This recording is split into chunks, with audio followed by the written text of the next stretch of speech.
একটা কিন্তু wake up call professor ইউনূসের সরকারের জন্য। সরকারের সব স্তরে হাসিনার লোকজনদের না বের করে দিলে এই অনিশ্চয়তা এবং স্থবিরতা কাটবে না। আমি এটা ক্রমাগত বলে আসতেছি, সুপ্পু থেকে শুরু করে হাসিনার নিয়োগ দেওয়া ব্যক্তিদের বাইর করে না দেওয়ার ফল আমরা পাচ্ছি এবং পাইতে থাকব। এর আগে শীর্ষ আদালতের মাধ্যমে কু করার চেষ্টা হয়েছিল, আগামীতে এই ধরনের চক্রান্ত চলতেই থাকবে। কেউ যদি মনে করে থাকেন পরাজিত ফ্যাসিস্টরা এবং তাদের প্রভু ভারত সবকিছু মেনে নিয়ে বসে থাকবে, তাইলে কিন্তু বোকার স্বর্গে বাস করিচ্ছেন।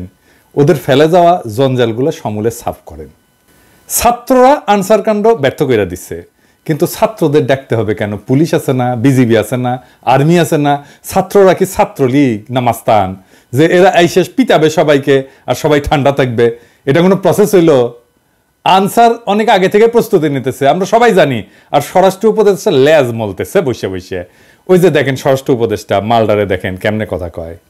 3 উপদেষ্টা এবং অন্যান্য যারা সহকর্মী সবার সাথে আলোচনা করে আমরা একটা সিদ্ধান্ত উপনীত হয়েছি, এখন থেকে রেস্ট প্রথা থাকবে না আনসারে। আর অন্যান্য যে তাদের দাবি দাওয়াগুলি আছে ওই জন্য একটা কমিটি করে দেওয়া হচ্ছে। এই কমিটি পর্যালোচনা করে আমাদের কাছে পাঠিয়ে এবং তা আমরা আন্তঃমন্ত্রণালয়ে বসে একটা সিদ্ধান্ত নেব। এটি আপনাদের কাছে আপনার এই মেসেজটা সবাইকে পৌঁছায় দেন। রেস প্রথাটা একটু কি এটা একটু ব্যাখ্যা করলে ভালো হয়। রেস প্রথাটা হচ্ছে আমাদের নিয়ম নীতিমালা নিয়োগ বিধিমালা অনুযায়ী ওনারা 3 বছর চাকরি করার পরে 6 মাস যাবত ওনারা রেস্টে থাকে। এরপরে ওনারা আবার অঙ্গীভূত হয় 6 মাস পরে। এই 6 মাস ওনাদের জীবন জীবিকাটা একটু দুর্দশার মধ্যে থাকে, সেই জন্য ওনাদের মূল সমস্যাটা ওই জায়গায়। এই জন্য আমরা সবাই মিলে একটা একমত পোষণ করি যে এই প্রথাটা যেন বাতিল করা হয়। নিয়োগ বিধিমালা থেকে সেটা আমরা কিভাবে বাতিল করা হবে সেই প্রক্রিয়াটার মাধ্যমে আমরা এটাকে রেগুলার জব হিসাবে কিভাবে করা যায় সেটা আমরা দেখেছেন কথা কিতে পারে কাঁপিচ্ছে। হ্যাঁ, কাঁপিচ্ছে কেমন করে? আমি শিওর ডরাই প্যান্ট ভিজাই ফেলছে। এরা কোন আক্কেলে স্বরাষ্ট্র উপদেষ্টা বানাইছে? শোনা যায় এরা নাকি বিএনপির রিকমেন্ডেশনে করা হয়েছে, সত্য মিথ্যা জানি না। ওই নাকি কেউ গেলেই তাকে কয় যান বিএনপি করেন, বিএনপি করেন, এটা নাকি কয় ওই বিএনপির প্রতি কৃতজ্ঞতায়। যাই হোক, সত্য মিথ্যা তো জানি না। আবার অনেকে আমার কাছে উষ্মা প্রকাশ করেছে যে আমি কেন ওরে 111 কইছি, ওই নাকি ররে ফাটায় ফেলবে একেবারে, কারণ বিডিআর বিদ্রোহ নিয়ে ইন্ডিয়ারে ধরবে, ও ঠাইসা ধরবে। আপনাদের কি মনে হয় ইন্ডিয়ার সামনে দাঁড়ানোর হিম্মত রাখে? সব অপদার্থ উপদেষ্টা নিয়ে চলতেছে। আর এক উপদেষ্টা তৌহিদ সাহেব, উনি মায়ের বাচ্চা হবে তাই ছুটি নিয়ে নাকি আমেরিকা গেছে। এটা রক্তাক্ত বিপ্লবের পরে এই হইতেছে উপদেষ্টার অবস্থা। সালেজন কইছে যে সমস্ত মামলা দেওয়া হইতেছে তার নাকি প্রথম পর্যায়ে পার হইতে পারবে না। তো এর দায় কার বলেন? আপনারাই বলেন। স্বরাষ্ট্র আর আইন উপদেষ্টার তো নাকি? যাই হোক, আসিফ নজরুল্লাহ এটা ব্যাখ্যা দিছে, কিন্তু এটা নিয়ে পরে আলাপ করবো। আজকে অন্য বিশাল প্রচুর আলাপ আছে, সেই জন্য আজকে এটা ধরিচ্ছি না। তো যে অভিযোগে মামলাগুলো দেওয়া হয়েছে তার বেশিরভাগ ক্ষেত্রে তো হাস্যকর। যেভাবে গ্রেপ্তার হচ্ছে অতি নাটকীয়, আর যেভাবে আদালতে তোলা হচ্ছে তার দায়িত্ব জ্ঞানহীন। আপনি যদি কোনো একজনকে অভিযুক্ত করে আদালতেই তোলেন, তারে মাইরা বিসি ফাটায় তো দিতে পারেন না, তাই না? আপনি শুরু করলেন ডিম মারা দিয়া, এটা মানা যায়। কিন্তু এখন আপনি এমন মার দিলেন যে বিসি ফাইটে যাবে।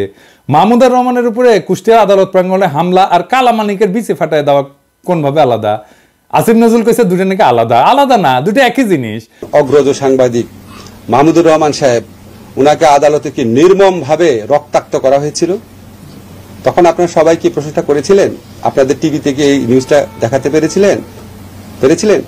বিএনপির আইনজীবীরা এই কাজ করতেছেন কলে, এটা সবাই কইতেছে। নিজের বিবেককে প্রশ্ন করেন কাজটা ঠিক করতেছেন কিনা। মানিকের বিসি ফাটাইলে পাবলিকে খুশি হবে। আমার তো মনে হচ্ছে যে পাবলিক খুশি করার মিশনে নামিছেন উপদেষ্টারা। একজন গ্রেপ্তারকৃত অভিযুক্তকে যদি নিরাপত্তা দিতে না পারেন, তাহলে ক্যান্টনমেন্টের মধ্যে আদালত বসান। ক্যান্টনমেন্ট ছাড়া তো এখন আপনাদের কোনো গতি নাই। কিছু হইলে ক্যান্টনমেন্ট, কিছু হইলে আর্মি, তো যান ক্যান্টনমেন্টের মধ্যে যে আদালত বসান, ওইখানে নিরাপত্তা দিতে পারবেন। তো মানিকের উপরে হামলার জবাব কিন্তু প্রফেসর ইউনূসকেই দিতে হবে। আজ হোক কাল হোক, এক সময় দিতে হবে। বিএনপির আইনজীবীদের কেউ এই প্রশ্ন করবে না। প্রফেসর ইউনূসকে এমন একটা বিব্রতকর প্রশ্নের মুখে ঠেলে দেওয়া কার স্বার্থে, কার উপকার করবে? মনে রাখেন, উনি যে আছেন এই জন্য ওয়েস্টকে আমাদের ব্যাপারে হোস্টাইল করতে পারতেছেন ইন্ডিয়া। উনারা আজাইরা বিব্রতকর পরিস্থিতিতে ফেলেন না, উনারা বিব্রতকর পরিস্থিতিতে ফেলবে ইন্ডিয়ান লেসপেন্সারেরা। আপনি যদি ইন্ডিয়ান লেসপেন্সারদের জন্য দেওয়া প্রভুপাদ উপাধি পাইতে চান, সেটা অবশ্য আলাদা কথা। তো প্রফেসর ইউনূসের ডিপেন্ড করলাম, এবার ওনারা এটা ধরি না, কি কন?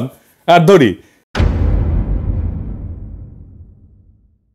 স্যার, আপনি যে জাউরার লগে দেখা করছেন, এই যে ইন্ডিয়ান হাই কমিশনার, আমি খুব মাইন্ড করেছি। আপনার কেউ নিশ্চয়ই বলে যে পিনাকি হুদাই মুখ খারাপ করে। হ্যাঁ, দেখেছেন কি টাইটেল করেছে, দেখেছেন পত্রিকার নিউজে, দেখেছেন?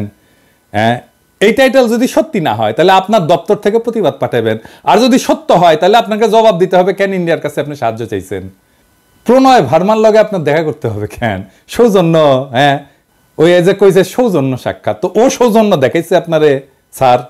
কি কন? আপনার শপথ অনুষ্ঠানেও আসছিল, আসে নাই, ওই সৌজন্যটাটুকু দেখাই নাই। এই তো জাউরের সৌজন্য বোধ, তাই না? আপনি বলেন ছাত্ররা আপনারা দায়িত্ব দিছে, তো ছাত্ররা কি ভারতের সাথে কুসুম কুসুম সম্পর্ক অনুমোদন করে? করে না তো। তবে এই ছাত্রদের সম্পর্কে কিছু বলা দরকার একজন অগ্রজ হিসাবে, আর এই লড়াইয়ের একজন স্টেক হোল্ডার হিসেবে। আর প্রফেসর ইউনূসকে কিছু ইনসাইড স্টোরি সম্পর্কে বলা দরকার, তাইলে ওনার বক্তব্যগুলো আশা করি আরো নিখুঁত হবে। এই বিপ্লবটা স্যার ছাত্ররা শুধু একা করে নাই, ছাত্ররা লড়াইয়ের স্পিয়ার হেড ছিল, মানে যারা রাজনীতির ভাষায় বলে ভ্যানগার্ড, মানে কমিউনিস্টরা কয় আর কি ভ্যানগার্ড, বর্ষার ফলার মতো আর কি। বর্ষার ফলা কিন্তু একা কিছু না, এটা অকার্যকর অস্ত্র বা সামান্য কার্যকর অস্ত্র। আর পিসের লাঠিটাও একা কিছু না, সামান্য কার্যকর অস্ত্র, কিন্তু দুইটা একসাথে এটা কার্যকর অস্ত্র হইয়া ওঠে। তো বর্ষার ফলাটা হইতেছে ছাত্ররা, আর জনতা হইতেছে পিসের লাঠিটা। ছাত্রদের সাথে জনতাও নামছিল, ব্যাপকভাবে নামছিল। শুধু বিশ্ববিদ্যালয়ের ছাত্র না, মাদ্রাসার ছাত্ররা নামছিল, শহীদ হয়েছে কাতারে কাতারে। কে নামে নাই? রিকশাওয়ালা, গার্মেন্টস ওয়ার্কার, জামাত, বিএনপি, হেফাজতের কর্মীরা, আবু সাইদকে শিবিরের সাথী। তো গত 15 বছর ধরে যারা লড়াই করছে তাদের রক্ত অশ্রু কান্নার উপরে দাঁড়ায় আছে এই লড়াই। এই লড়াই দাঁড়ায় নাই, এই লড়াইকে আকাশ থেকে পড়ছে, হঠাৎ করে বিজয় আসছে। আবু সাইদ যে বুক চিতায় দাঁড়াইছে, এই দাঁড়ানোটা প্রথম কে দাঁড়াইছে বাংলাদেশে? দেখেন তো এই ছবিটা, গার্ডিয়ানে ছাপা হয়েছিল, বিএনপি কর্মী। তারা এইভাবে অসংখ্যবার দাঁড়াইছে। মুক্তিযুদ্ধে যেভাবে আওয়ামী লীগ কুক্ষিগত করেছিল, জনতার বিজয়কে আওয়ামী বিজয় রিডিউস করছিল, সে একই কাজ কইরেন না। আওয়ামী ন্যারেটিভের পরাজয় তো দেখলেন, এবার আপনাদের এই ন্যারেটিভও কিন্তু পরাজিত হবে যদি এটারে ছাত্রদের লড়াই হিসাবে শুধুমাত্র প্রতীয়মান করেন। 5 তারিখে আর্মি গুলি চালায় নাই, চালাইতে পারত। চালাইলে কি হইতো, প্ল্যান কি ছিল? প্রফেসর ইউনূসকে জিজ্ঞেস করেন। আমি ওনারে একটা কাজ করতে রিকোয়েস্ট করছিলাম, স্যার তো জানেন আপনি, যাতে আর্মির গুলি করা ঠেকানো যায়। উনি কাজটা করছিলেন, আপনাকে ধন্যবাদ। ওনার কাজটা সূত্র ধইরা আমার একজন বড় ভাই যিনি জাতিসংঘে কাজ করতেন, তিনি জাতিসংঘে কিছু গুরুত্বপূর্ণ ভূমিকা রাখছিলেন। জাতিসংঘের মহাসচিবের ক্ষেত্রে একটা ক্রুশিয়াল ভূমিকা ছিল। আমি প্রফেসর ইউনূসকে জানাইছিলাম যে এত কিছুর পরেও যদি আর্মি গুলি করে তাহলে প্ল্যান বি কি? আর্মির সাবেক জেনারেলরা আর্মি কনভয়ের সামনে দাঁড়াইতো। কারা কারা দাঁড়াইতো আমি আজকে নাম কইলাম না। হাসিনা যদি টিকা যাইতো তাহলে প্ল্যান সি ছিল। লড়াই এমন জায়গায় পৌঁছাইছিল যে আমরা সশস্ত্র লড়াই করলেও জিতে আসতে পারতাম, আর আমরা সেটা করতামও, আন্তর্জাতিক শক্তির সাহায্য নিয়ে করতাম, আগাইছিলামও। আর বেশি না কই। এইবার আমি একটা খুব খারাপ একটা সেন্সিটিভ প্রশ্ন করি, স্যার আপনারাও করি, ছাত্রদেরকেও করি, কিছু মনে করেন না প্রফেসর ইউনূস এবং ছাত্ররা। এই যে কয়েকশো পুলিশ মারা গেল, মাইরা যে টাঙ্গায় রাখা হলো, কে করছে? ছাত্ররা। আপনারা এইটার ওনারশিপ নেবেন? নেবেন না তো। থানা আক্রমণ হইল একের পর এক, এমন কোন থানা নাই বাদ গেছে। পুলিশ যে আতঙ্কে পলাইলো, কে মাইরা টাঙ্গায় রাখছিল? কে? ছাত্র ভাই আপনারা রাখছিলেন? হ্যাঁ, কে করলো এটা নিশ্চয়ই বুঝতে পারতেছেন। এই বিপ্লবী সহিংসতা কোনো র্যান্ডম ঘটনা না, আর এইগুলো ছাত্ররা করেও নাই। কিন্তু বিপ্লবী সহিংসতার একটা ডিসাইসিভ রোল ছিল। হাসিনা না পড়লে পুলিশের পরে আমলাদের সিরিয়াল ছিল। হ্যাঁ, আমি জানি বাইচা গেছেন আপনারা। ওই যে সব সুন্দরী, সব অপসরীরই একটা দুর্গন্ধযুক্ত গুজ্জদার থাকে, সেরকম এইরকম বিপ্লবের একটা বিপ্লবী সহিংসতা থাকে যেটা কেউ ওন করে না। কিন্তু ওই বিপ্লবী সহিংসতাটা দরকার। সেই জন্য আপনি বিপ্লবের পুরা গল্প কোনোদিন পাইবেন না, কারণ এই কথাটা কেউ বলবে না যে আমি এটা করেছি, কেউ বলবে না, কেউ স্বীকার করবে না, কিন্তু এটা হয়েছে। যাই হোক, তাই সবাইরা বাদ দিয়ে একটা গ্রুপকে মহিয়ান করে তোরা কৌশলকে বাদ দিতে অনুরোধ করি। তরুণ ছাত্র নেতা এবং উপদেষ্টা পরিষদের জন্য সামনে কিন্তু বিপদ আছে। বিপদটা কি আমি একটু বলি, খুইলা বলি। ছাত্ররা একটা শক্তি, সত্য, কিন্তু ছাত্র নেতারা ডিসপোজেবল। ডিসপোজেবল কথাটা শুনে আবার মাইন্ড করেন না। ছাত্র নেতাদের শক্তি অতি ক্ষণস্থায়ী। আমিও ছাত্র নেতা ছিলাম, আমিও ঠিক 90-এর অভ্যুত্থানের নেতা ছিলাম। হাজার হাজার ছাত্রকে ডাক দিলে এক কাতারে আনতাম। এখন ওই ছাত্রদের আনতে পারবো না, কারণ তারাও ছাত্র নাই, আমিও নাই। ওদের সবার সংসার হয়েছে। রাজশাহী মেডিকেল কলেজে গেলে হ্যাঁ সাবেক ছাত্র পরে পরিচিতি পাইছে, পিনাকি ভট্টাচার্য হয়েছে, সেই জন্য হয়তো আসবে অনেকেই। কিন্তু আমি যদি আজকাল পিনাকি না হইতাম কেউ আসতো না। ছাত্রনেতার তার যে কনস্টিটিউয়েন্সি সেটাতে খুব অল্প সময় থাকে, খুবই অল্প সময় থাকে। ওই যে জায়মান অক্সিজেন বলে কথা আছে না, সামান্য সময় থাকে, ওই রকম জায়মান তার শক্তিটা। এই যে 90-এর অভ্যুত্থানের অগ্রপথিক ছাত্রনেতারা, এই যে দেখেছেন ওনারা কোথায়, এই যে বিচিত্রার প্রচ্ছদ প্রতিবেদন হয়েছিল, আমাদের সময় বিচিত্রার প্রচ্ছদ প্রতিবেদন হওয়া মানে বিশাল বিশাল ব্যাপার। বিচিত্রার প্রচ্ছদ প্রতিবেদন হয়েছিল, ওনাদের ছবি দেয়া, ওনারা কোথায়? কোথাও নাই। অথচ উনাদের কথায় তখন দেশ চলতো। এরশাদের পতনের পরে বাংলাদেশের ছাত্র নেতাদের মধ্যে 4 খলিফার চাইতে বড় ছাত্র নেতা আসে নাই। ওনাদের গত 40 বছরে কোনো বেল ছিল রাজনীতিতে? ছিল না। এখন আজকার ছাত্র নেতারা ডাকলে হাজার হাজার ছাত্র আসে। ঠিক 5 বছর পরে ওই ছাত্র ইউনিভার্সিটি থেকে বেড়ে গেলে সেই একই বাগানে আসবে নতুন কুড়ি, শুধু সেদিনের মালি থাকবে না, ছাত্র রাজনীতি কফি হাউসের সেই আড্ডা, বুঝছাও, এটা থাকে না। বারবার ছাত্রদের সামনে আয় না, জনতাকে যে সামনের কাতার থেকে পিছে ঠেলে দেওয়া হইতেছে, তার সবচেয়ে বড় ভিকটিম হবে ছাত্ররাই, ছাত্র নেতারাই। তারা শক্তিহীন হইয়া পড়বে। রাজপথে ছাত্র জনতার বিপ্লবী ঐক্য হাসিনাকে পরাস্ত করছে, শুধু ছাত্ররা করে নাই। ক্ষমতা জিনিসটাকে আজকের ক্ষমতাবানদেরকে বুঝতে হবে খুব খেয়াল করে, কারণ এটা না বুঝলে আপনি ক্ষমতাকে ম্যানেজ করতে পারবেন না। কারণ ক্ষমতা খুব ডেঞ্জারাস জিনিস। আমি আপনাদেরকে বিপ্লবের একটা এক্সাম্পল দিয়ে দেখাই। ক্ষমতা কিভাবে বিপ্লবকে ধ্বংস করে দিতে পারে। রুশ বিপ্লব টেকেছিল, টেকে নাই। এত বড় সফল বিপ্লব টেকে নাই কেন জানেন? কারণ লেনিন নিজে ক্ষমতাকে কিভাবে ডিল করবেন, জনতার সাথে কিভাবে পুনঃসম্পর্ক স্থাপন করবেন, জনতাকে দিয়ে কিভাবে বিপ্লবকে ওন করাবেন, সেটা বুঝতে পারে নাই লেনিনের মতো প্রখর রাজনৈতিক মেধার লোক। ক্ষমতা এসে বিপুলভাবে অজনপ্রিয় হয়েছেন লেনিন আর তার নিজের দল মাত্র কয়েক মাসের মধ্যে। এটার সাথে বাংলাদেশের অগস্ট বিপ্লবের মিলটা ধরাই দেব, মজা পেবেন। রাশিয়া বিপ্লব হইল, লেনিন ক্ষমতা নিলেন, তারপর একটা নির্বাচন দিলেন কয়েক মাসের মধ্যে এবং গোহারা হারলেন। বিরোধী দল পেল 40% ভোট আর সে পেল মাত্র 25% ভোট। তারপর পার্লামেন্টে রেড আর্মি পাঠায় ওদেরকে পার্লামেন্ট ছাড়া করলেন। এটা হচ্ছে লেনিনের কেরামতি। সফল বিপ্লব করলো যেই দল ক্ষমতায়, তারপরে গোহারা হারলো। আর ওই হারার পরেই Soviet union one party state হয়ে ওঠে ধীরে ধীরে। দীর্ঘমেয়াদে শুধু বিপ্লব না, একটা প্রসপারাস নেশনকে পিছিয়ে দেওয়া হয় বহু বছর, আজকে পর্যন্ত মাথা তুলে দাঁড়াইতে পারেনি। আর একটা এক্সাম্পল দিই, শপথ নেওয়ার আগে মোস্ট প্রমিনেন্ট আর পপুলার ছাত্র নেতা কারা ছিল? আসিফ আর নাহিদ তো, তাই না? এখন মোস্ট প্রমিনেন্ট আর পপুলার ছাত্র নেতা কে? সার্জিস আর হাফনাজ আব্দুল্লাহ। কেন বুঝলেন তো? কারণ ওটা ক্ষমতার বাইরে। ক্ষমতা জনগণের সাথে নেতার দূরত্ব তৈরি করে। সব সময় ক্ষমতাবানকে জনগণ পছন্দ করে না, ক্ষমতা জনগণকে দূরে সরায় দেয়। লেনিনের মতো প্রখর রাজনৈতিক মেধা এই ক্ষমতাকে ম্যানেজ করতে পারে নাই। দুইটা দেশ পারছিল কিন্তু বিপ্লবের পরে ক্ষমতা আর জনতার মধ্যে মেলবন্ধন করতে, কিউবা আর ইরান। সেই জন্যই দুই দেশে এখনো বিপ্লব টিকে আছে। আর এই অরাজনৈতিক এনজিও দুর্বল বুইরাদের ক্যাবিনেট পারলে ভালো, কিন্তু প্রফেসর ইউনূস তো খমিনেও না লেনিনও না। এখনই প্রফেসর ইউনূসের সরকারকে অনেকে এনজিওগ্রাম সরকার বলে।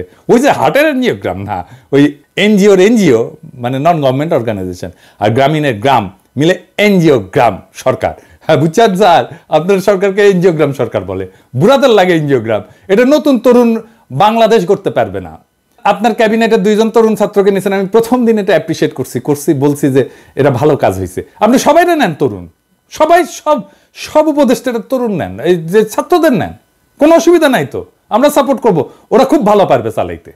এর আগে ব্রিগেডিয়ার স্বাগত কইছিলেন না আওয়ামী লীগকে দল গুছাইতে। আজকে আসিফ নজরুল পিছে মুজিবের ছবি নিয়ে কইলেন আওয়ামী লীগ ঐতিহ্যবাহী দল, তার সংগঠন করার অধিকার আছে। ব্যক্তিগতভাবে আমি মনে করি কোনো রাজনৈতিক দলকে নিষিদ্ধ করার পক্ষে আমি না। আওয়ামী লীগ বাংলাদেশের স্বাধীনতা সংগ্রামে নেতৃত্ব প্রদানকারী দল। বিভিন্ন গণতান্ত্রিক সংগ্রামে এই দলটার অবদান ছিল। গত 15 বছর তারা যা করেছে সেটা তাদের ঐতিহ্যের সাথে যায় না।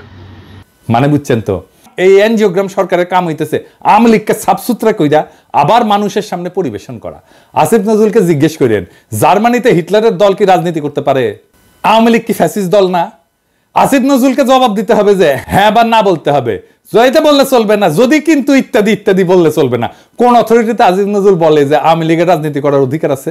শেখ মুজিবের ছবি ভাস্কর্য যেই জনতা ভেঙ্গে ফেলা বিপ্লবের বিজয় ঘোষণা করেছিল, সেই নিন্দিত স্বৈরাচার ফ্যাসিস্ট হাসিনার পলিটিক্যাল আইকন মুজিবের ছবি পিছনে লাগায় যে উপদেষ্টাগরি করতেছেন, এইটা কি জনগণের অনুমোদন নিয়ে লাগাইছেন পিছে? জনগণ তো এটা ভাঙছে, আপনি পিছে লাগায় রাখছেন কেন, টেঙে রাখছেন কেন? আর একটা বিষয় একটু আলাপ করে নিই, আমাদের মিডিয়ার কিছু রেসপন্সিবিলিটি নিয়ে। সরকার গুমের শিকার ব্যক্তিদের সন্ধানে 5 সদস্যের কমিটি করছে, এর মধ্যে সাজ্জাদ হোসেন একজন।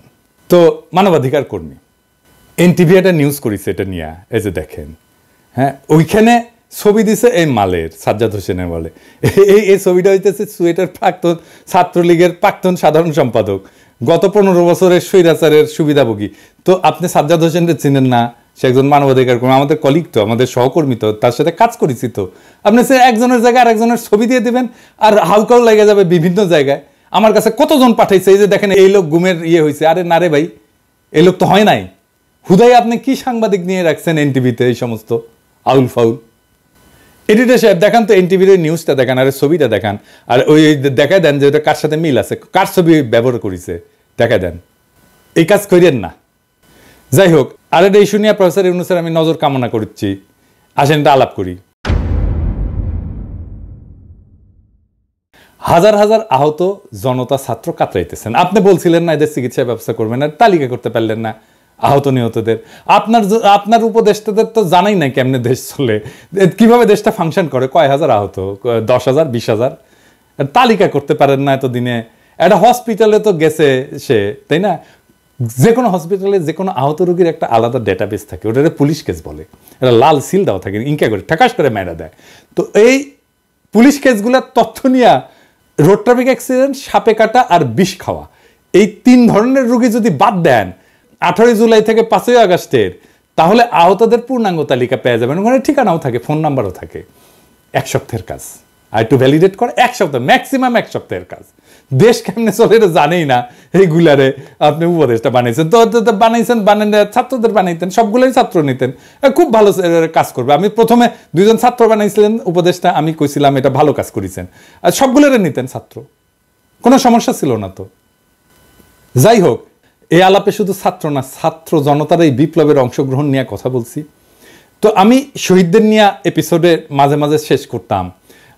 আজকে আমি যারা নিয়ে কথা বলবো সে শহীদ কিনা জানি না, কিন্তু এই আন্দোলনে সে একজন নিখোঁজ ব্যক্তি। আসেন তারে নিয়ে একটু কথা বলি। ইয়াসিন আরাফাত একজন দরিদ্র শ্রমিক, রাজধানীর ঢাকার কুড়িল এলাকায় ইঞ্জিন মেকানিক হিসেবে কাজ করতেন। একই এলাকায় ফুচকা বিক্রি করতেন বাবা আবুল কালাম। গত 18 জুলাই বিকেল ইয়াসিন আরাফাত বাবাকে ফোন দিয়ে বলে, বাবা আমি খুব বিপদে আছি। এরপর ফোনের লাইন কেটে যায়। ওই ঘটনার 1 মাস পার হলেও ছেলের সন্ধান পাননি আবুল কালাম। সন্তানের খোঁজে বিভিন্ন জায়গায় ঘুরে বেড়াচ্ছেন। অন্যদিকে নিখোঁজ থাকার পর অনেকে ফিরতে শুরু করেছেন পরিবারের কাছে, কিন্তু ইয়াসিন আরাফাত ফেরেনি। কেউ তার খোঁজ নেয়নি, কেউ ফেসবুকে লেখেনি, তাকে নিয়ে কোনো পত্রিকা স্টোরি করেনি। করবে কেন? সে তো আর এলিট না, নিতান্তই সাধারণ শ্রমিক, যারা কোনো প্রতিদানের আশা ছাড়াই লড়াইয়ের মাঠে নেমেছিল। কোনো কোটা না, কোনো চাকরির ন্যায্যতা না, নিতান্তই সে হাসিনার নির্মম শাসনের বিরুদ্ধে, ছাত্রদের উপরে চলা নির্মম ফ্যাসিস্টের আক্রমণে বিক্ষুব্ধ হয়ে পথে নেমেছিল। সম্ভবত তার জীবনটাও দিয়ে দিয়েছে। তারপরে বেওয়ারিশ লাশ হয়ে কোথাও দাফন হয়ে মাটিতে মিশে গেছে এতদিনে। তার বাবা কাঁদতে কাঁদতে ছেলেকে খুঁজছে। তার কান্নাও একদিন শুকিয়ে যাবে। বিপ্লবের এমন অসংখ্য শহীদ অগোচরে থেকে যাবে। এইসব জানা অজানা অসংখ্য শহীদদের রক্ত মারিয়ে যারা ক্ষমতার মসনদে বসলেন, তারা এই ফ্যাসিস্টকে সাফসুত্র করে আবার আমাদের পরিবেশন করবেন। হাসিনার অনুগতদের দিয়ে প্রশাসন চালাবেন। পিছনে ফ্যাসিস্টের আইকনের ছবি ঝুলিয়ে একটুও গ্লানিতে ভুগবেন না। ইয়াসিন আরাফাতের বাবা আবুল কালামের জীবনটা এক অসীম দুঃখে ডুবে গেছে। প্রত্যেকদিন সকালে হয়তো তিনি ঢাকার কুড়িলে যান, যেখানে একসময় তার ছেলে ইয়াসিন আরাফাত কাজ করত। পুরনো স্মৃতির টানে তিনি প্রতিদিন সেখানে যান, যেন অলৌকিকভাবে ছেলেকে দেখতে পাবেন হঠাৎ। কিন্তু ইয়াসিন আরাফাত ফেরে না, আর কোনোদিন সে ফিরবে না। আবুল কালামের চোখের পানির কোনো শেষ নেই, সেই জন্যই তিনি কাঁদেন, অবিরাম কাঁদেন। তিনি জানেন যে তার কান্না কখনোই শেষ হবে না। প্রত্যেকটা দিন তাকে মনে করিয়ে দেয় তার ছেলে আর নেই, কিন্তু তবুও তিনি আশা ছাড়েন না। ছেলের খবর পাওয়ার আশায় দিন রাত কাটান। এদিকে ক্ষমতার খেলার মঞ্চে এই সাধারণ শ্রমিকের আত্মত্যাগ কোথাও স্থান পায় না। অন্যদের মতো ইয়াসিনেরও কোনো স্বীকৃতি নেই। তার জীবনটা যেন একটা নিষ্ফল স্বপ্নের মতো। তার বাবা আবুল কালাম নিজের চোখের জল দিয়ে সেই স্বপ্নকে কবর দিয়ে যাচ্ছেন প্রত্যেক দিন। কিন্তু এই নিঃশব্দ কান্নার মধ্যেও আরেকটি আগামী বিপ্লবের বীজ রোপিত হয়েছে। ইয়াসিন আরাফাতের রক্তের ফোঁটাগুলো সেই বীজের জন্যে জল হয়ে থাকবে।